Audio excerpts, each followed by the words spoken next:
আমার কইন্যের পছন্দের খাবারের মধ্যে সবচেয়ে পছন্দ হচ্ছে আলু ভাজা। এতদিন সে লম্বা, লম্বা মানে ওই যে যেটারে বলে ফ্রেঞ্চ ফ্রাই ওইটা খাইতে বেশি পছন্দ করত। ইদানিং সে গোল, গোল মানে ওই মেলায় গিয়ে একবার ওই লাঠির মধ্যে যে গোল, গোল করে আলু পেঁচাই রাখে না? ওইটা খাইছিল। ওইটার পর থেকে তার এখন এই গোল আলু ভাজাটাই বেশি পছন্দ। এটার নাম দিছে সে আলুজ। তো রান্না করতে আসলেই বলে, "মামুনি আমার জন্য একটু আলু ভেজে দিও।" মানে আলুজ ভেজে দিও। তো ওর জন্য ১ম এ আলুজ ভেজে নিয়ে তারপরে আমি আমাদের রান্নাবান্না শুরু করব। এদিকে আমি হচ্ছে আলুজ ভেজে দেখি সে বাসায় নাই। পরে ভাবলাম মনে হয় বিলে গেছে, যেহেতু বিলে এখন ধান লাগানোর কাজ চলতিছে। সবাই বিলে বাসার। অনেকে আবার বিল বললে বোঝেন না। বিল মানে হচ্ছে ধানের ক্ষেত, মানে ক্ষেতেরে আমরা বিল বলি। রান্নাবান্না করতে তো আপনারা সবাই আমারে দেখেন, কিন্তু এই কাটাকাটি, বাটাবাটি এগুলা আমি করি না। এগুলা আম্মুই আমারে হচ্ছে করি দেয়। আমি শুধু রান্নাটাই করি। কিন্তু আজকে যেহেতু আম্মু বিলে গেছে, কাটাকাটি, বাটাবাটি সবকিছু আমারই করতে হবে। এদিকে মাছটা হচ্ছে আমার যা ধুয়ে দিছে, আর আমি আম এই তরকারিগুলা সব কেটে নিবো। আম্মু কিন্তু সকালবেলা অনেক কিছুই রান্না করে গেছে। আমি শুধু এখন একটা তরকারিই রান্না করবো।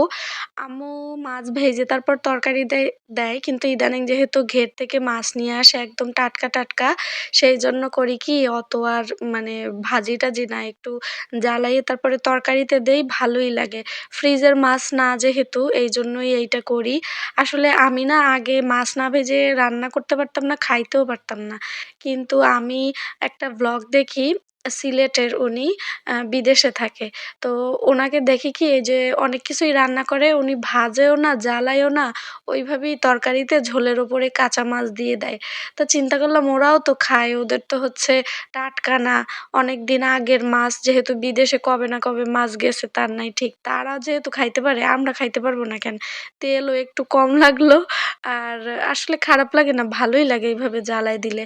তো তারপরে আমি এখানে হচ্ছে আমাদের শীতকালের জাতীয় সবজি মানে সিম, আলু, ফুলকপি দিয়ে মাছের ঝোল, টমেটো, ধনেপাতা সবকিছু দিয়ে এটা আসলে খাইতে এত মজা লাগে।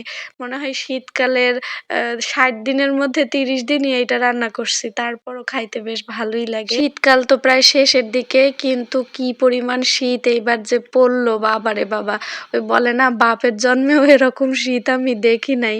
আসলে আমার জন্মের পর থেকে এত শীত মনে হয় আমার কখনোই ফিল হয় নাই। এইদিকে আমার কিন্তু মসলা কষানো শেষ। এবার ঝোল দিয়ে দিব। ঝোল দেওয়ার পরে জ্বালানো মাছও দিয়ে দিব। দেওয়ার পরে টমেটো, তারপরে কাঁচামরিচ, ধনিয়া পাতা একদম লাস্টে দিলে খুব সুন্দর একটা গন্ধ আসে। আর নামানোর আগে ভাজা জিরার গুঁড়া দিয়ে তারপরে নামাই ফেলবো। তো এই তো আজকে এই পর্যন্তই। এই ছিল আজকে দুপুরের রান্নাবান্না। কেমন লাগলো আপনাদের কাছে ভিডিওটি কমেন্ট করে জানাতে কিন্তু ভুলবেন না। সবাই ভালো থাকবেন, সুস্থ থাকবেন। আল্লাহ হাফেজ।